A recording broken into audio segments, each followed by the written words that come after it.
Life is weird, man.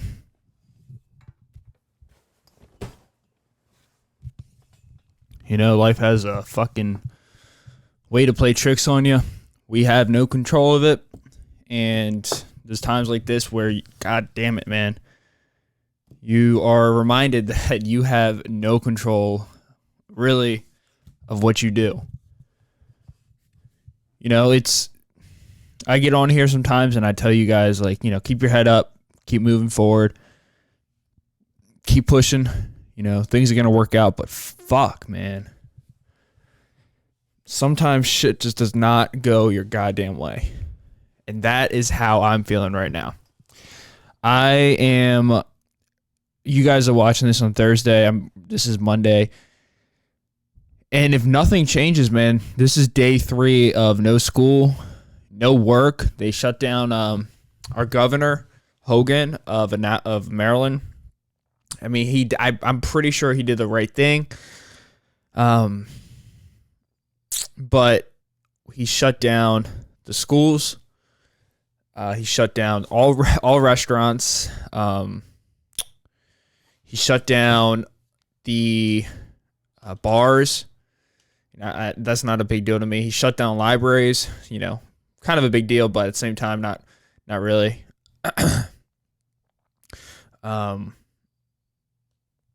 He shut down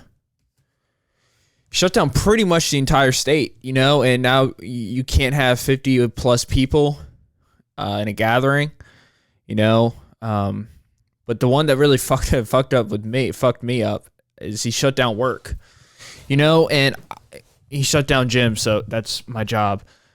And it's something that it sucks, you know. I've been working since I was 15 years old, and I've been working, you know, 30, 40-hour weeks since I was 15.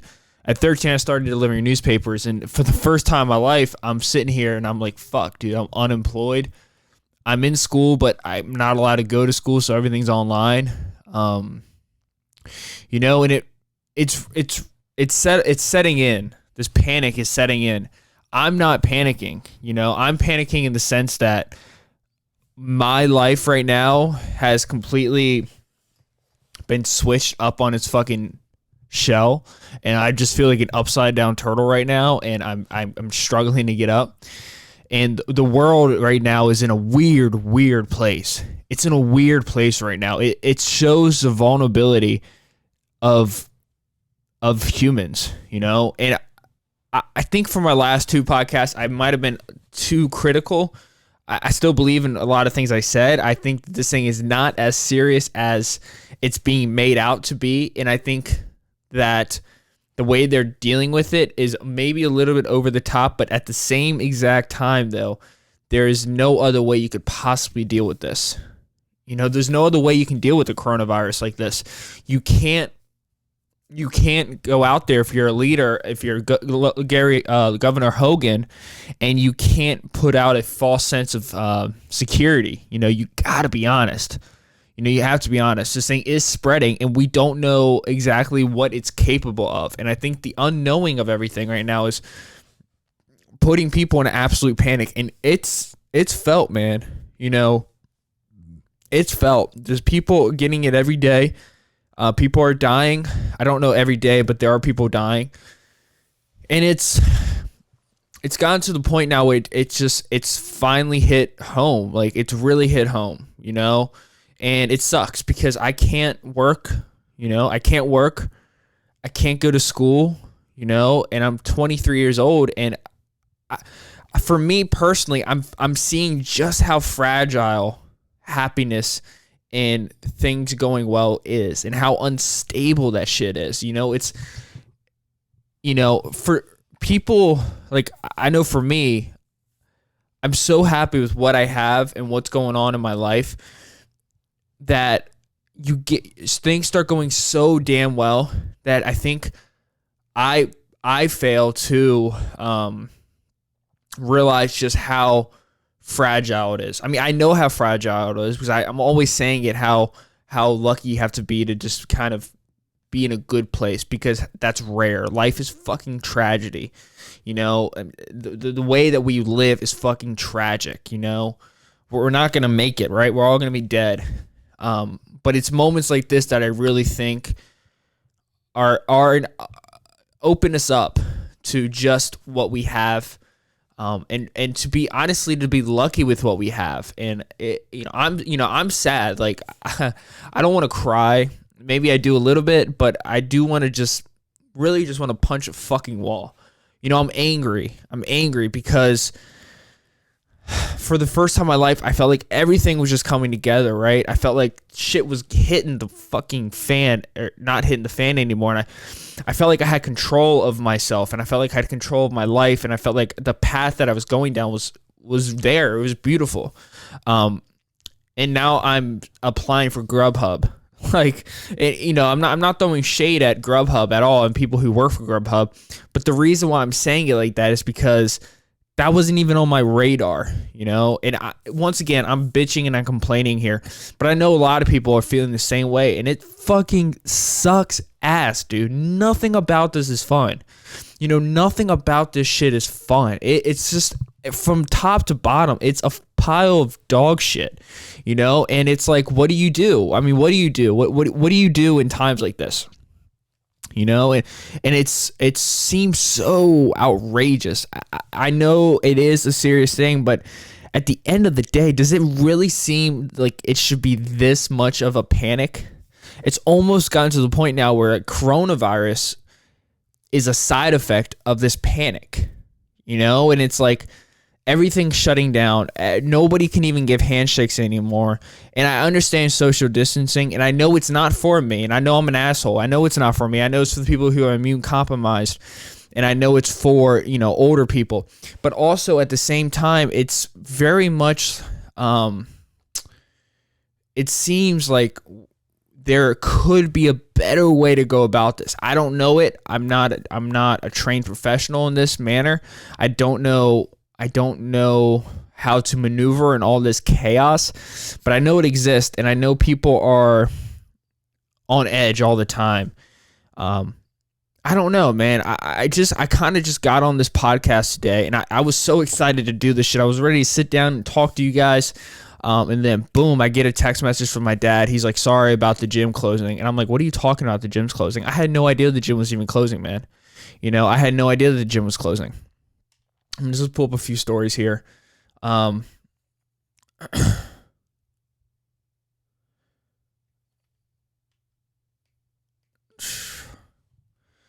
had no idea that the gym was closing, and then I saw that it was from my dad, and I don't know. It's just it's interesting what's going on, and hopefully that So here's a little rundown from, I think this is New Jersey and Connecticut, New York. So New York, New Jersey, and Connecticut, and I Maryland too. They shut down casinos. More than 50 people with casinos, movies, and gyms to close at 8 p.m. Maryland's at 5 p.m. It's just everything is shutting down, and it's like game over, man. And I respect that. I really do. It takes a fucking huge set of balls to fucking, shut down an entire damn government. But I think this is the best thing to do. As much as I don't want to admit it, I think it is the best thing to do, because you got to put a stop to it. I just wish that it was, I don't know what I wish. I'm just pissed. I guess I'm just sad. I'm just sad, and I'm just angry, and I don't like being angry, and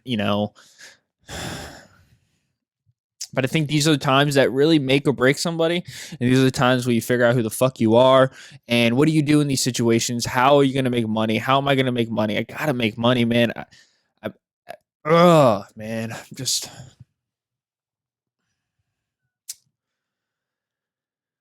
Just doesn't seem real, dude. Shit just does not seem real. It seems fake. It seems like the clown's gonna jump out of the closet and like point fingers at us like, hey, we got you, man. None of this shit is real. But I don't think that's happening, and I think this is This is, what scares me the most about this is the economy side of it. And I think that's the part that if there was a way to make it a little bit easier and make it less abrupt, I think the economy side is, I don't think we even understand what we're going to have to be dealing with. I'm not saying Great Depression. I'm not saying I'm not saying maybe even as bad as 2008, but what I am saying is that this shit's going to put us into a recession big time.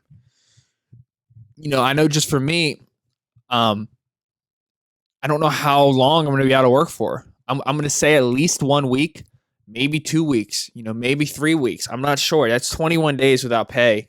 Um, and school's going to be out till the 6th of April, and I'm sure it's going to be closed a lot longer than that. Um, I can't wait for this to all be over. I can't wait for this time to pass, and I can't wait for people to get back into the normal swing of things. I'm sure they're going to be coming out with a vaccine soon. I would think that they would already have one by now. I'm kind of shocked that they don't have a vaccine by now. But you should. I mean, we have to start listening to the people who are the scientists. We have to start washing our hands more. We have to start using hand sanitizer. We have to be careful when we go out in public. Watch out for the people that are older than you. Watch out for the people who are immune compromised. Stay away from kids. Even though kids aren't dying, you still don't want kids because kids will carry bacteria, even if it doesn't affect them as bad, and they're going to run around and get a lot of people sick.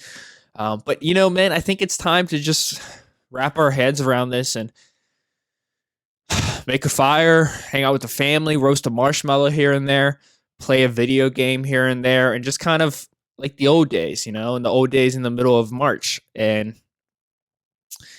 it seems like something out of a story. It seems something out of a story. The two people who are super, super happy right now, the two parts of society that are fucking bouncing off the walls are the conspiracy theorists, the people who are obsessed with conspiracy theories, and also the doomsday preppers, because this seems like something that a doomsday prepper is literally preparing for their entire life.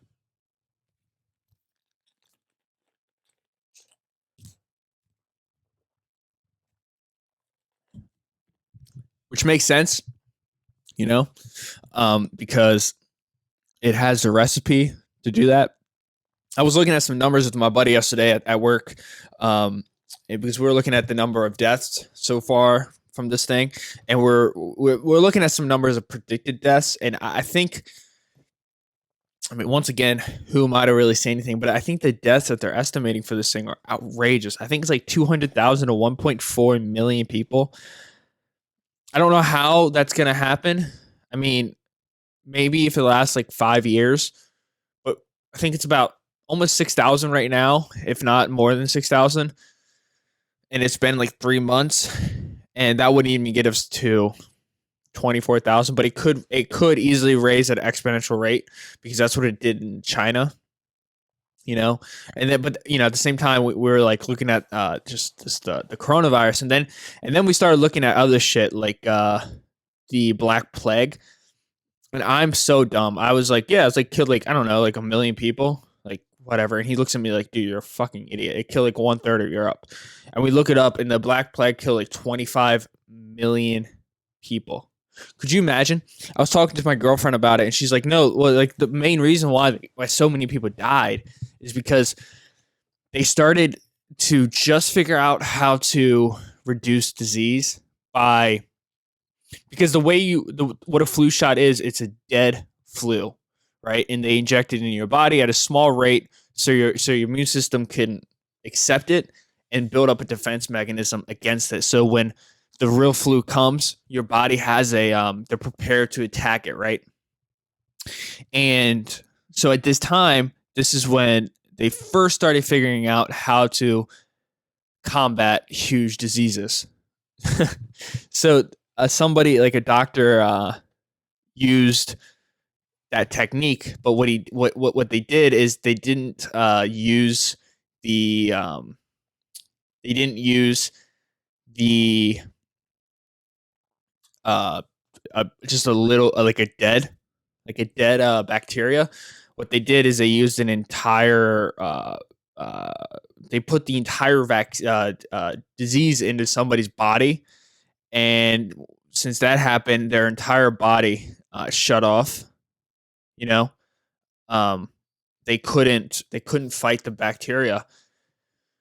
So what they were doing is they had the right concept in mind to introduce the virus slowly, introduce it slowly, and their body's going to slowly get rid of it. And when the flu does come around, the plague does come around, the body's already going to have a defense mechanism against it. But it turned out that didn't work because you got to put a dead one in it into your body, and these doctors were putting the entire thing into it alive and just fucking ready to kill, which is interesting because they were like right on the edge. Like imagine if that doctor just pinpointed it a little bit more, they could have actually saved a lot of people, but instead it led to 25 million deaths. But yeah, man, I don't know. I'm all flustered in the head. I was so excited to come on here and talk to you guys and bring up everybody, have a good conversation with myself and you guys listening in. But frankly, that's not going to happen, and it's because this sucks, you know. This sucks. You feel like a caged animal.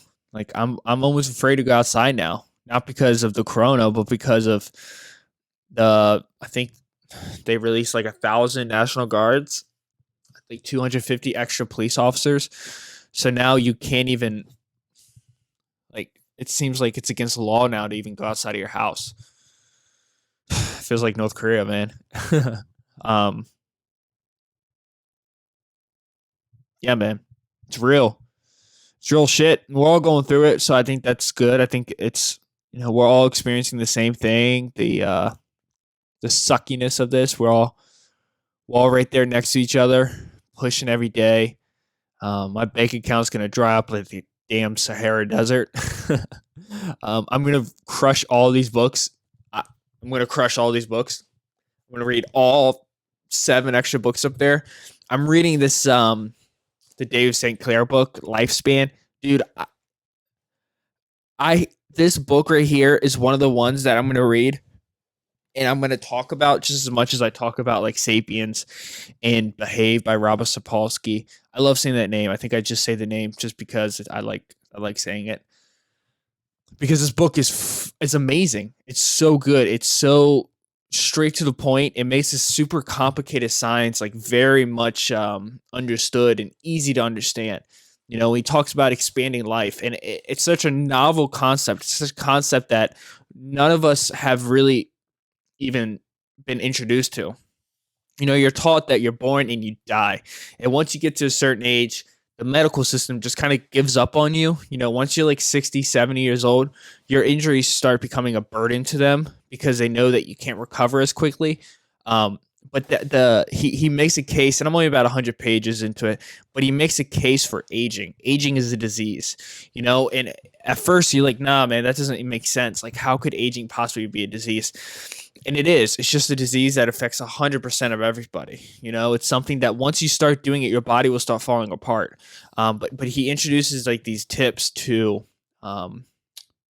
fight off aging. So when you're 80 years old, you feel like you're 30 or 40 years old.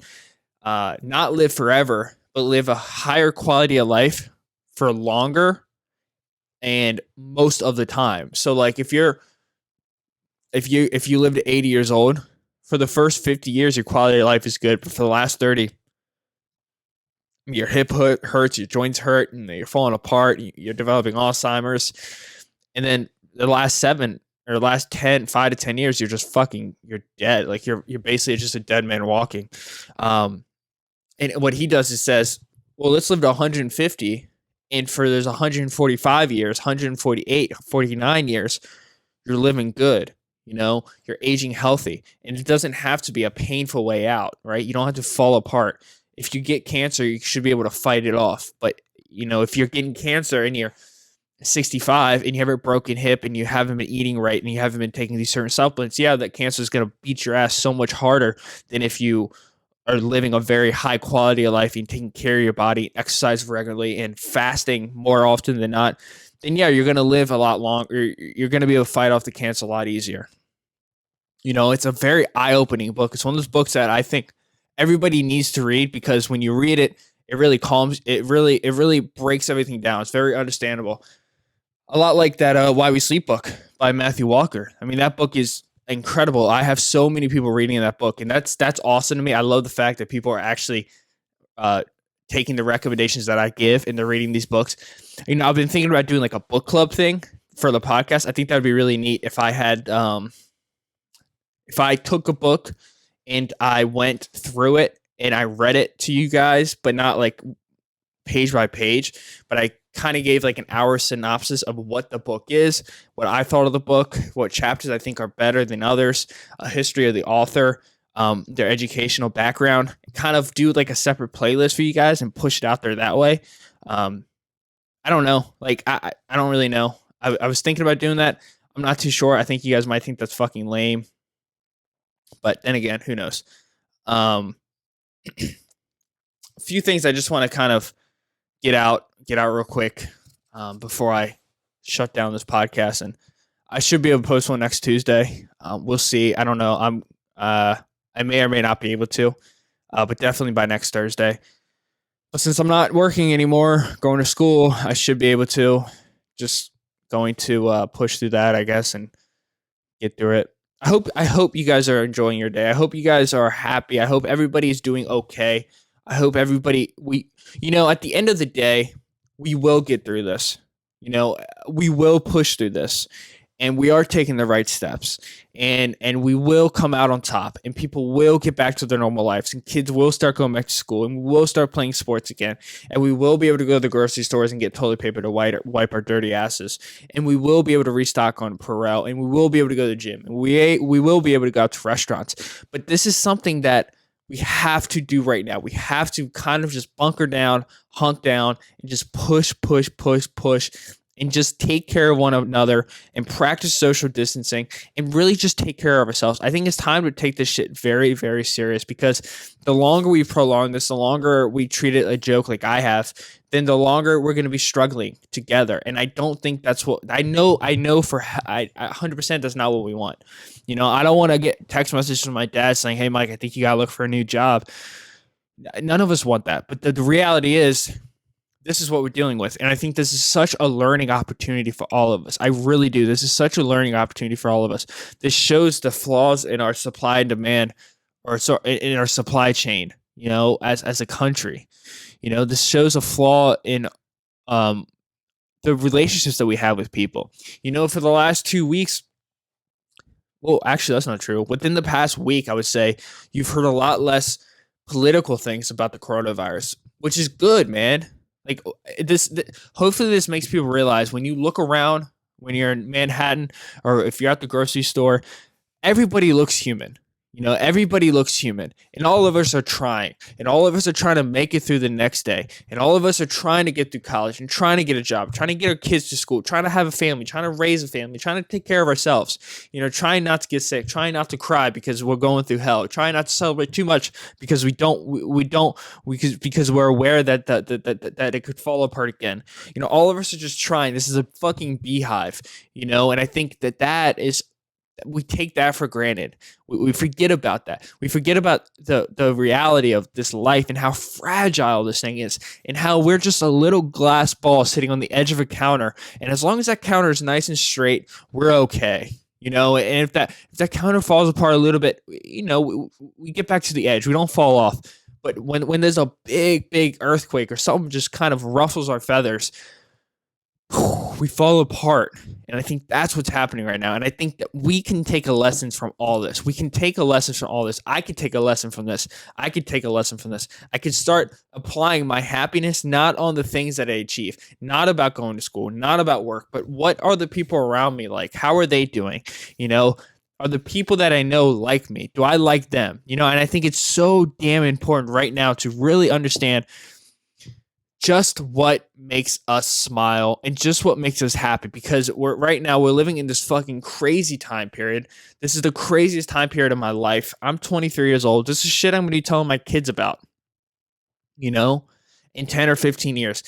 And, in some ways, I'm almost thankful for this, because it does bring us all back down to reality. Because I know for me, I think it was going to get to this point. I had no idea it was gonna get this. It's crazy right now. It is insane right now. You cannot go anywhere. And as much as I still believe that it's blown out of proportion from the media, as much as I still believe that, I also understand that that is the media's job. That's what they do. That's why they get paid. And it's also people who are watching it, and that's why they can continue to push these false narratives and this lack of information. A lot of this shit that they're pushing is not true, and that's what also makes me sick is that there's so many rumors out there about the coronavirus that I think people need to look up the real statistics and look up from the real scientists of what to do. We can't have political commentators up there freaking the fuck out, scaring the shit out of everybody, and the people start losing their mind. And honestly, I give huge credit to the people, dude. The people are dealing with this shit so well. They really are. There's not chaos anywhere. And there's no chaos. You would think there would be chaos, man. But people are dealing with this well.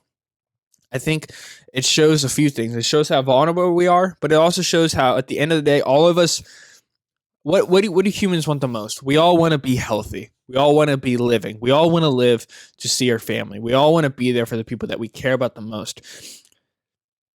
And I think when things like this happen, it does bring everybody, everyone takes a step back, exhales a breath, and they realize what is most important. And what is most important is what the people around you think about you and how healthy they are, and I don't know. It's just, it's fascinating, man. It happened so quick. Nobody predicted it. We saw it start to come around like early February, but that's it, and it was in China. So it was like distance away from us and we didn't even have to think about it.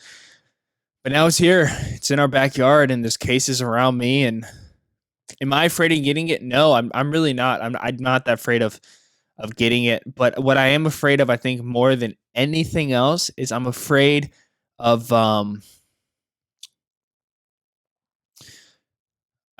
it not going away anytime soon. And I think that's the biggest change I've had. Is a week ago I was so confident that it was going to go away. That we only had like a month of panic left. But now I'm sitting here right talking to you guys. I'm not panicking about it. I'm not worried about it, but I'm worried that other people are so worried about it, and that's going to lead to chaos. I hope it passes. I hope I can go back to work sooner than later. I hope I can go back into school. I hope I can do these things. But I'm prepared not to. And I think that's important, to just be prepared for what is the worst that could happen, you know? Because that's the one thing we don't know. It's just sitting on top of everybody.